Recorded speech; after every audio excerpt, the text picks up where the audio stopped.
느헤미야는 허물어진 예루살렘 성벽을 재건하는 공사로 시작했지만 성벽을 완성하는 것으로 끝나지 않았습니다.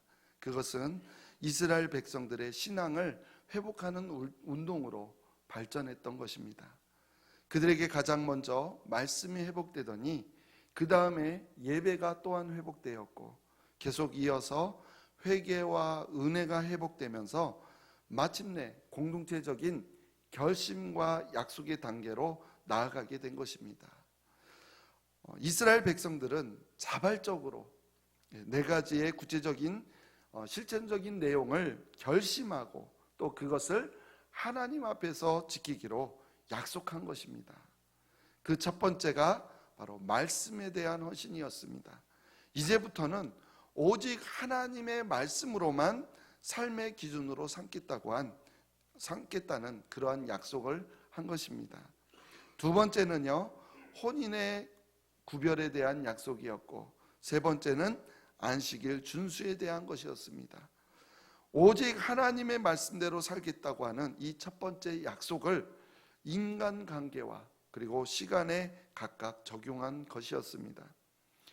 이와 같은 약속들에는요 모두 공통적인 것이 있는데요, 그것은 바로 하나님 중심, 하나님 우선이라는 것입니다. 어떤 일을 계획하거나 결정할 때 하나님의 말씀을 기준으로 삼아서 판단하고 또 본인이나 자녀들의 결혼 대상을 결정할 때에도 하나님에 대한 믿음을 가장 중요한 기준으로 삼고 또 시간에 대해서도 안식일과 안식년을 제정하신 하나님의 뜻을 따라서 생각하고 지키고 결정하겠다라는 것입니다. 그러니까 삶의 모든 영역에서 항상 하나님을 우선순위의 첫 번째로 삼겠다고 약속한 것입니다. 우리 믿음의 공동체인 우리 신흥교회 또 모든 지체들도 삶의 모든 영역에 있어서 하나님을 첫 번째 우선순위로 두겠다고 하는 이러한 결심과 약속이 있기를 간절히 소망합니다. 자, 오늘 우리가 묵상할 말씀은요, 네 번째 약속인 11조 봉헌입니다.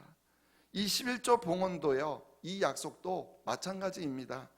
물질을 사용함에 있어서도 하나님 중심, 하나님 우선으로 제일 먼저 사용하겠다고 하는 것입니다. 근데 항상 돈이 문제라고 우리 성도님들은 교회에서 헌금에 대한 설교를 듣는 것을 별로 좋아하지 않습니다. 그래서 요즘에 목회자들이요, 가능한 한 헌금에 대한 설교를 하지 않으려고 합니다. 저도요, 솔직히 그 중에 한 사람입니다. 만일 오늘 우리가 묵상해야 할 이야기가 느헤미야에 있다는 것을 제가 미리 좀 더 알고 있었더라면 아마도 이번 말씀을 시작하는데 조금은 주저했을지도 모르겠습니다. 그러나 저 자신과 여러분들이 좋아하든지 또 싫어하든지 그것에는 상관없이 오늘 말씀으로 인하여서 저는 이 말씀을 전하지 않을 수 없게 되었습니다. 근데 사실 우리가 생각해 보면 만일 우리가 하나님의 말씀을 우리의 기호나 필요에 따라서 취사 선택하여 묵상한다면 그것 또한 하나님의 말씀을 대하는 바른 자세라고 우리는 말할 수 없을 것입니다. 음식에 대한 편식이 우리 육신의 건강에 문제를 일으키듯이 말씀의 편식 또한 우리 영혼의 건강을 해친다라는 것을 우리는 알아야 합니다. 아무튼 말씀에 대한 헌신, 혼인의 구별, 안식일 준수에 이어서 바로 이스라엘 백성들이 자발적으로 결심한 네 번째 약속은요, 바로 하나님께 드리는 헌금에 대한 것이었습니다.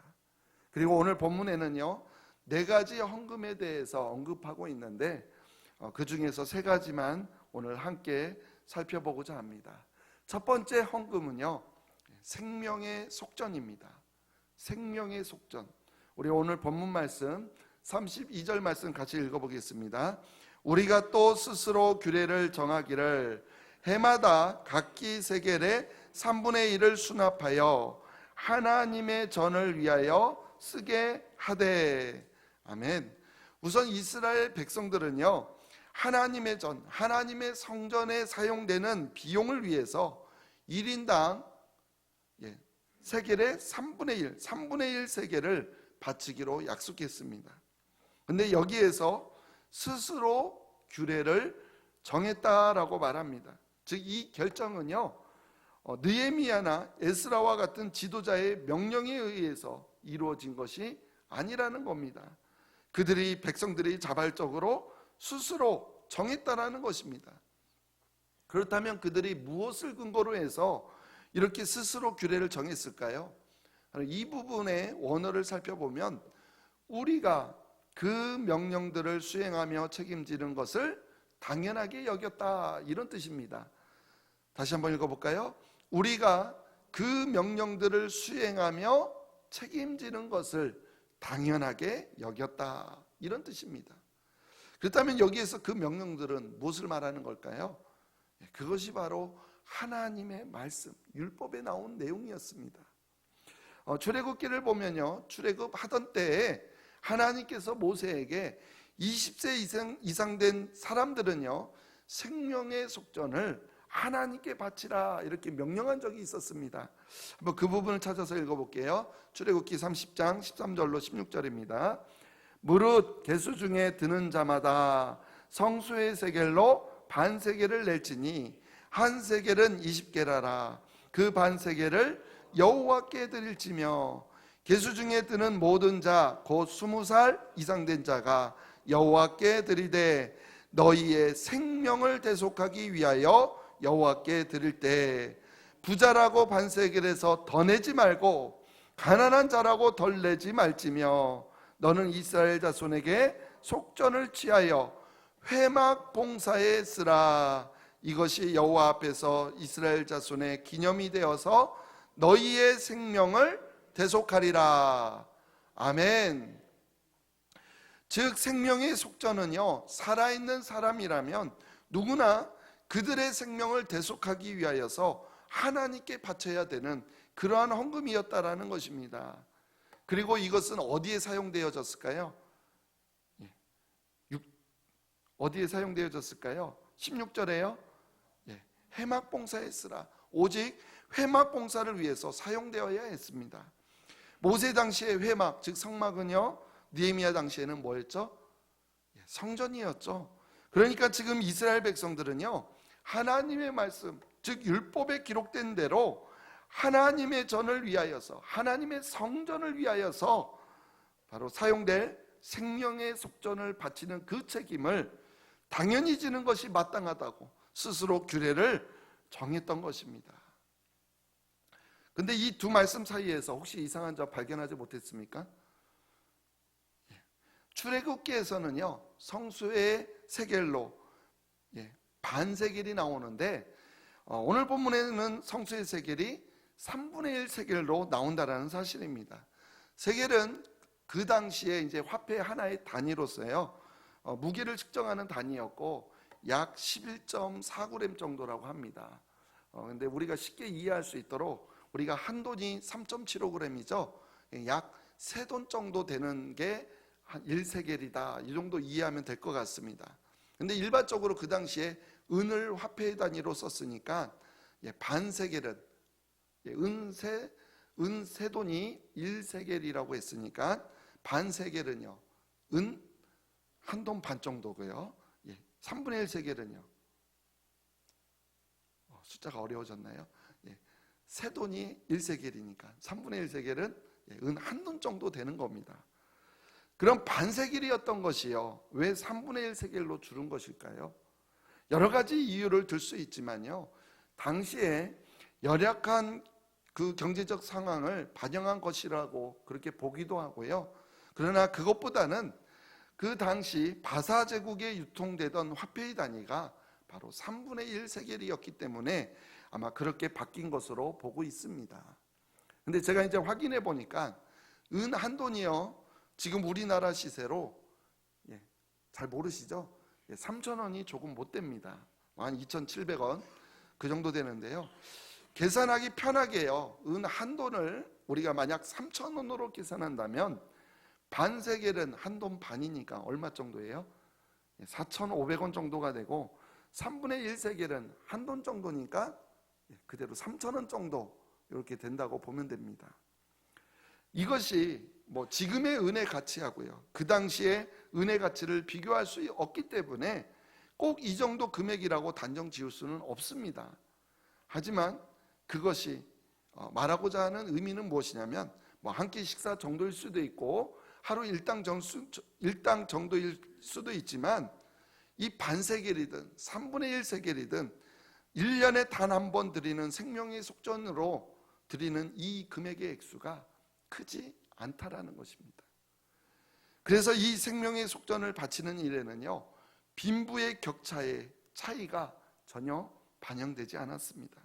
그래서 부자라고 해서 더 내지 말고 가난한 자라고 해서 덜 내지 말라라고 말합니다.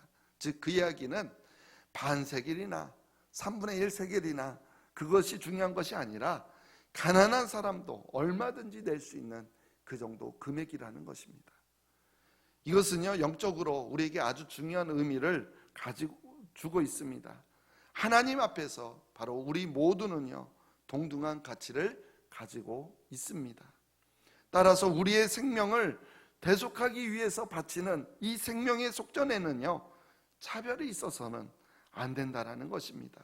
그리고 누구든지 반드시 드려야 하는 것입니다. 사실 지금 느헤미야와 이스라엘 백성들은요, 먼저 하나님 앞에 나와 지금 이렇게 예배드릴 수 있는 것만 해도요, 얼마나 놀라운 하나님의 은혜인지 잘 깨닫고 알게 되었던 것입니다. 그래서 그들은요, 그들의 생명을 구원하고 대속하여 주신 그 하나님의 은혜가 너무나도 감사해서 하나님께서 모세에게 명령하신 것처럼 이제부터는 하나님께 매년 생명의 속전을 드려서 하나님의 성전을 위하여 사용할 수 있도록 하겠다라고 자원하여 약속하고 있는 것입니다. 바로 이것이 생명의 속전입니다. 두 번째 헌금은요, 첫 열매입니다. 생명의 속전만 드리는 것이 전부가 아니고요, 그들은 첫 열매도 하나님께 드리기로 약속합니다. 이 말씀이 우리 오늘 본문 35절 36절입니다. 같이 읽어볼게요. 해마다 우리 토지 소산의 만물과 각종 과목의 첫 열매를 여호와의 전에 드리기로 하였고, 또 우리의 맏아들들과 가축의 처음 난 것과 소와 양의 처음 난 것을 율법에 기록된 대로 우리 하나님의 전으로 가져다가 우리 하나님의 전에서 섬기는 제사장들에게 주고. 아멘. 첫 열매를 하나님께 드린다고 하는 것은요, 그들이 출수하여 얻게 된 모든 것이 누가 주신 것? 하나님께서 주신 하나님의 것이라고 고백하는 것입니다. 내가 노력해서, 내가 땀 흘려서 내가 얻은 것이라면, 그래서 내 것이라면 그것은 하나님께 첫 열매를 드릴 이유가 없습니다.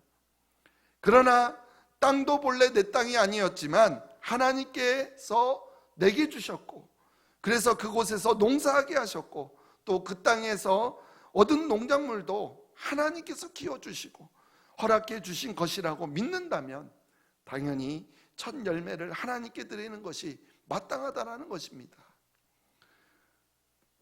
근데 이 내용은요, 어디에 나오냐면 신명기 26장 1절에서 11절에 자세하게 나오고 있습니다. 즉 이 말은요, 바로 이것도, 이 첫 열매를 드리는 것도 율법에 기록되어 있다는 사실입니다. 즉 이제는 오직 말씀대로만 살겠다고 다짐하고 서약하고 헌신한 그들이었기에 바로 율법에 기록된 내용이니까 이것도 그대로 지키겠다고 약속하고 있는 것이었습니다. 그리고 여기에 첫 열매는요, 농사를 통해서 수확한 것만이 전부가 아니었습니다. 여기 뭐가 나오죠? 맏아들들과 또 가축의 처음 난 것도 다 첫 열매에 속합니다. 그것을 하나님께 드리는 것이 또한 하나님의 백성 이스라엘로서는 마땅한 일, 하나님의 율법을 지키고자 하는 그 일이라는 것입니다. 여기에서도 율법에 기록한 대로, 기록된 대로라는 말씀을 주목하십시오. 바로 이들이 이와 같이 농사의 첫 열매뿐만이 아니라 맏아들과 가축의 첫 새끼를 하나님께 드리는 이유도요, 바로 하나님의 말씀, 즉 율법에 그렇게 기록되어 있기 때문이라는 겁니다. 그 이야기가 그럼 어디에 기록되어 있을까요? 출애굽기 13장에 기록되어 있습니다. 한번 출애굽기 13장 11절로 13절 읽어볼게요. 여호와께서 너와 내 조상에게 맹세하신 대로 너를 가나안 사람의 땅에 인도하시고 그 땅을 내게 주시거든 너는 태에서 처음 난 모든 것과 내게 있는 가축의 태에서 처음 난 것을 다 구별하여 여호와께 돌리라. 수컷은 여호와의 것이니라. 나귀의 첫 새끼는 다 어린 양으로 대속할 것이요 그렇게 하지 아니하려면 그 목을 꺾을 것이며 내 아들 중 처음 난 모든 자는 대속할지니라. 아멘. 이것이 바로 소위 초태생의 규례입니다. 율법에 있는 초태생의 규례.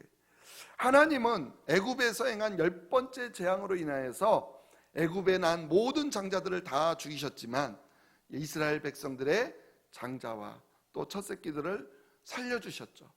그리고 그것에 대한 모든 소유권이 하나님께 있음을 선포하셨습니다. 따라서 처음 태어난 것은 사람이든지 짐승이든지 모두 하나님께 바치게 되어 있었습니다. 그렇다면 여러분들은 여러분들의 장남을 목회자나 선교사로 다 보내시겠습니까? 아니면 교회에서 오직 하나님의 일을 하는 사람으로 여러분들 바치겠습니까? 그럼 자녀가 한 명인 가족은 어떻게 되는 겁니까?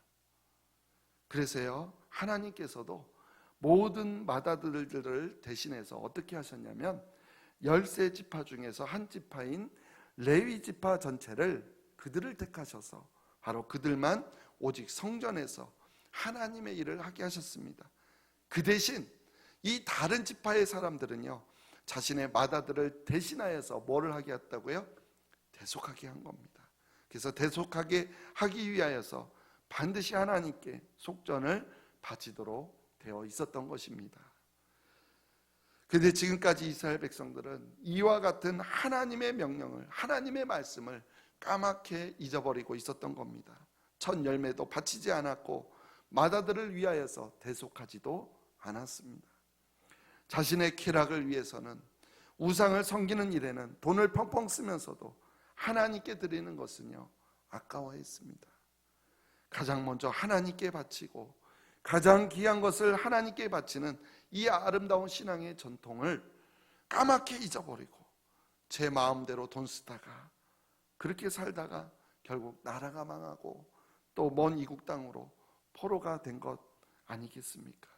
그런데 이제 다시 고향으로 돌아와서 예루살렘 성벽을 재건한 후에 말씀과 예배가 회복되고 회개와 은혜가 회복되면서 그들은 이제는 헌금 생활에 있어서 그동안 하나님 앞에 얼마나 큰 죄를 범했는지 비로소 깨닫게 되었던 것입니다. 그래서 그들은 이제부터 바로 이 율법에 기록된 대로, 율법에 기록되어 있는 대로 온전히 첫 열매도 바치겠다라고 자원하여서 약속하고 있는 겁니다. 그것이 바로 첫 열매의 헌금입니다. 세 번째 헌금은요, 11조입니다. 생명의 속전, 첫 열매를 봉헌하는 것이 또 전부가 아닙니다. 그들에게는 바로 그들은 온전한 11조를 드리기로 약속하고 있습니다. 오늘 37절, 38절 말씀 같이 읽어볼게요. 시작.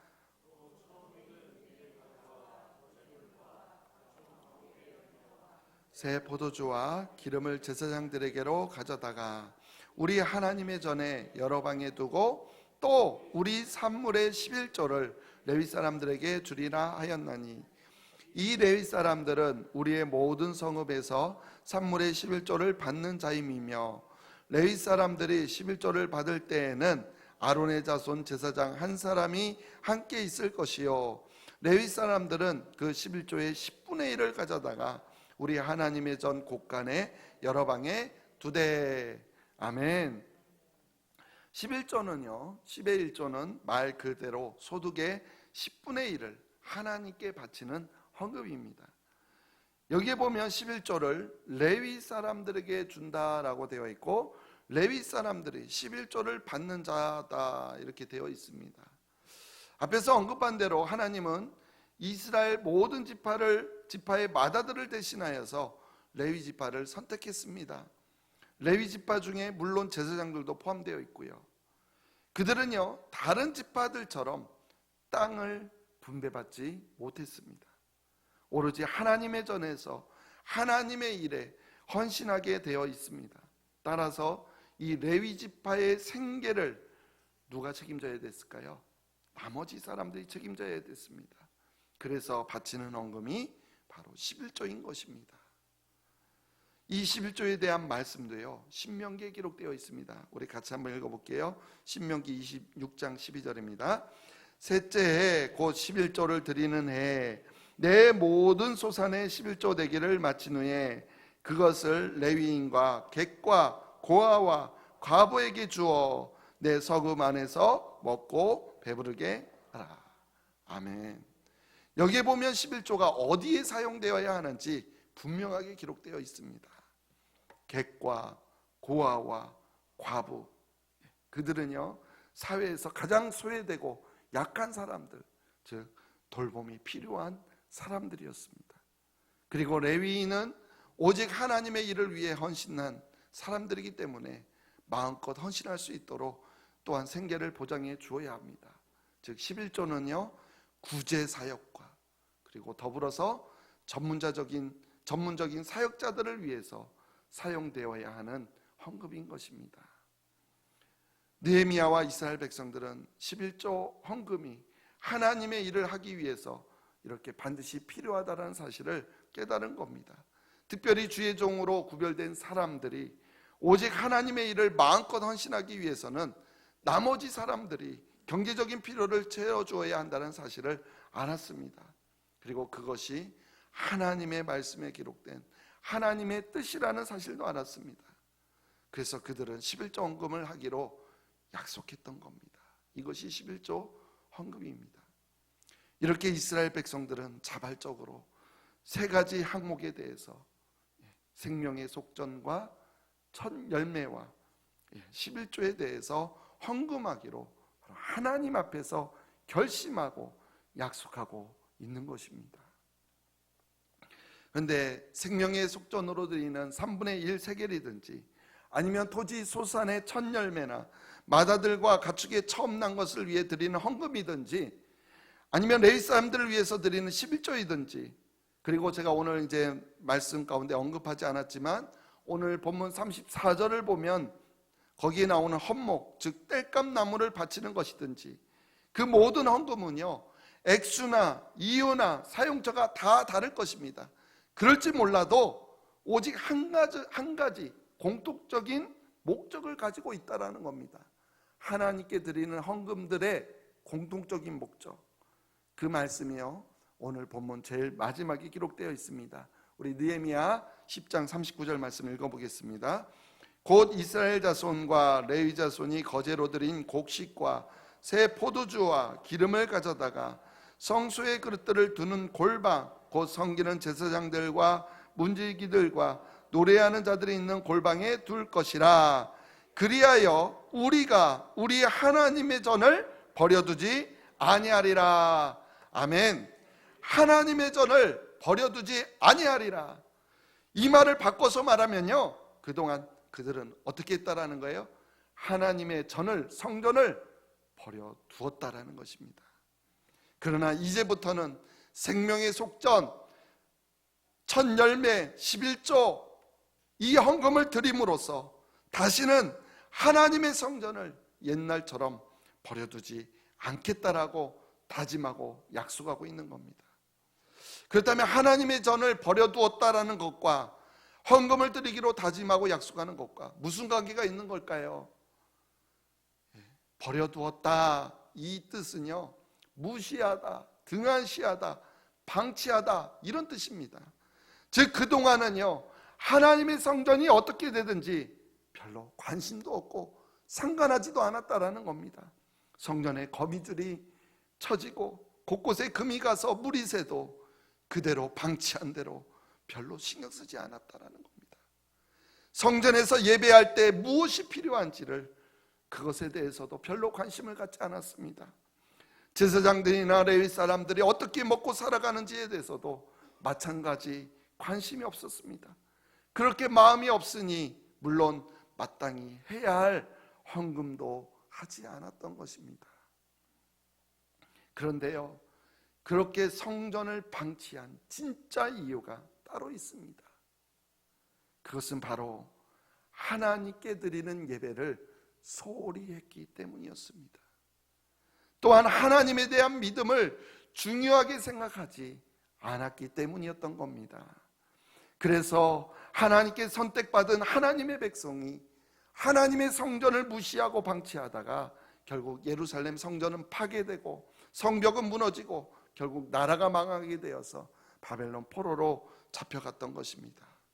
그러나 이제는 예루살렘 성벽을 재건한 후에 이스라엘 백성들은요, 과거 조상들의 죄를 회개하면서 이제는 다시는 똑같은 잘못을 반복하지 않겠다고 하면서 우리가 이제는 하나님의 전을, 하나님의 성전을 다시는 버려두지 않겠습니다라고 지금 하나님 앞에서 결심하고 약속하고 있는 것입니다.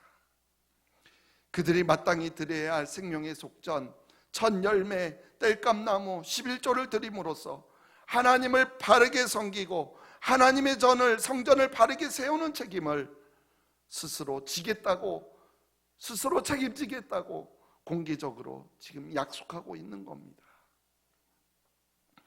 저는 오늘 말씀을 묵상하면서 이렇게 헌금은요, 하나님의 일에 무한 책임을 느끼는 사람들만이 할 수 있다라는 사실을 새삼 깨닫게 됩니다.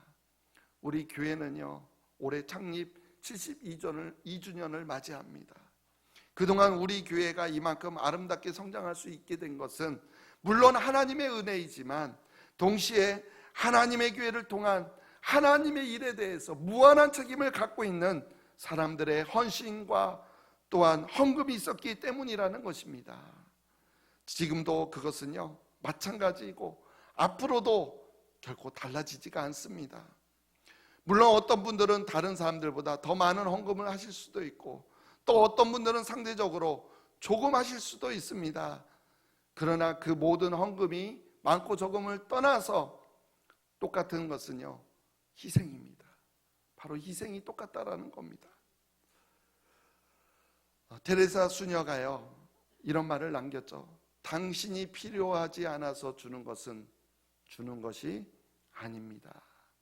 당신이 필요하지 않아서 주는 것, 내가 여유가 있어서, 내가 넉넉해서, 내가 쓰지 않아서, 그래서 남아서 주는 것은, 그러한 것들은요, 주는 것이 아니다라는 겁니다. 그렇습니다. 나에게 꼭 있어야 할 것이지만 그것을 희생해서 주는 것이 진짜입니다. 하나님께 드리는 헌금도요, 마찬가지입니다. 희생하지 않고 드리는 것은 헌금이 아닙니다. 결국 중요한 것은 무엇을 말하는 걸까요? 물질 사용의 우선순위를 말합니다. 돈을 사용할 때가 얼마나 많이 있습니까? 특히 요즘 자녀들 키우려면 얼마나 많은 돈이 들어갑니까? 그러나 가장 먼저 바로 하나님께 구별하여 드리는 것입니다. 그게 헌금입니다. 먼저 필요한 곳에 다 쓰고 나서 남은 것이 있으면 그것을 하나님께 드린다고 하는 것은요, 제대로 된 헌금이 아니라는 겁니다. 예수님께서 산상수훈에서 이렇게 말씀하셨습니다. 우리 마태복음 6장 20절 21절 말씀 읽어보겠습니다. 오직 너희를 위하여 보물을 하늘에 쌓아두라. 거기는 좀이나 동록이 해하지 못하며 도둑이 구멍을 뚫지도 못하고 도둑질도 못하느니라. 내 보물 있는 그곳에는 내 마음도 있느니라. 아멘. 하늘에 쌓아두는 보물은요, 바로 하나님을 위하여서, 하나님의 일을 위하여서, 하나님의 성전을 위하여서 드리는 헌금입니다. 보물을 둔 곳에 우리의 마음도 있기 마련입니다. 여러분이 하나님의 일을 위해서 가장 먼저 드리고 또한 희생하면서 드렸다면 바로 그곳에 여러분들의 마음도 있는 것입니다. 저는 여러분들의 마음이 하나님의 성전과 하나님의 일에 있게 되기를 간절히 바랍니다. 저는 사실 오늘 이 말씀을 설교로 하지 말까 하는 고민도 했습니다. 그러나 이것은 제가 임의로 선택한 그런 이야기가 아니라 하나님께서 느헤미야를 통해서 이스라엘 백성들을 새롭게 회복해 가시는 바로 그 이야기 중에 나오는 말씀입니다. 그리고요, 느헤미야 시대에 그들의 마음을 감동시켜서 신앙의 회복을 이끄셨던 하나님은 오늘날 우리가 믿는 하나님과 동일한 하나님이십니다. 어제나 오늘이나 영원토록 동일하신 바로 한 분의 하나님이십니다. 그런데 바로 그 하나님께서 오늘날 우리에게 느헤미야의 말씀을 주셨다라는 것은요, 바로 우리에게도 똑같은 기대를 가지고 계시기 때문이라는 사실입니다. 우리 성결교회 뿌리를 두고 있는 요한 웨슬리 목사님은요, 나는 그 사람의 돈 지갑이 회개하기 전까지는 그 사람이 참 회심하였는지 알 수 없다 하는 아주 유명한 말씀을 남겼습니다. 그렇습니다. 우리가 말로는 얼마든지 회개할 수 있습니다. 또 심지어 하나님 앞에 나와서 예배하며 기도하는 것을 보면 회개한 것처럼 보이기도 합니다. 그러나 죽어가는 생명을 살리는 하나님의 일을 위하여서, 하나님의 집을 방치하거나 버려두지 않기 위하여서 돈 지갑을 열고 아낌없이 드리지 않는다면 그 사람은 아직 회심한 사람이 아니라는 것입니다. 요한 웨슬리 목사님 말에 비추어서 본다면 말입니다. 사랑하는 성도 여러분, 하나님의 말씀으로 기준으로 하여 살겠다라는 결단이 참으로 중요합니다. 그리고 혼인을 비롯한 우리 인간관계를 구별하겠다라는 결심도 아주 귀한 일입니다. 일주일에 한 번씩 하나님 앞에 나와서 멈추었다가 다시 시작하는 이 안식일 주수의 약속도 꼭 필요합니다. 그러나 이 모든 일에 물질 사용의 우선순위를 하나님으로부터 시작하겠다고 하는 결심이 반드시 더해져야 하는 것입니다. 그렇게 결심하는 사람들을 통해서 하나님의 교회가 반드시 세워지고 땅끝까지 복음을 증거하는 역사를 감당해낼 수 있게 되는 것입니다. 우리 모두 물질 사용의 우선순위를 하나님과 하나님의 일과 하나님 성전으로부터 시작하겠다라는 그러한 결심과 약속이 우리에게도 있기를 간절히 주님의 이름으로 축원드립니다.